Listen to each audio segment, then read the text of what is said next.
Assalomu alaykum aziz yurtdoshlar. O'zbekiston, Tojikiston. Mana bugun Surxondaryoda juda katta turnir bo'lib turibdi, xotira turniri. Bizga mehmon sifatida Tojikistondan Temur Rahimov tashrif buyurgan. Assalomu alaykum. Xo'p, O'zbekiston xalqi, Tojikiston xalqi bilamizki, doimo do'stona xalq. Sizga O'zbekistonda muxlislaringiz ko'p, muxlislaringizga tilaklaringiz.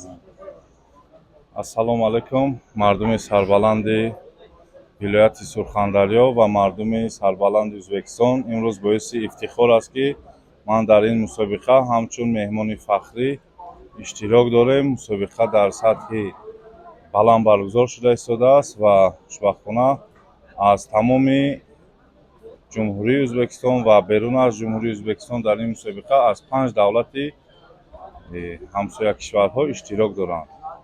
Xo'p, Temur polvon, xuddi shu kabi musobaqalar bo'lsa, turnir. Mehmonlikdan tashqari ishtirok etasizmi? ҳозир айни ҳол мо дар мусобиқаҳои сатҳи ҷудои ҷаҳонӣ иштирок надорем. Сабаб ҳамун осебҳо ҳаст. Дар оянда фикр дорем ки дар ҳамин хел мусобиқаҳои бошкӯҳ иштирок кунем. Rahmat. Саломат бошед. Xush kelibsizlar. Rahmat.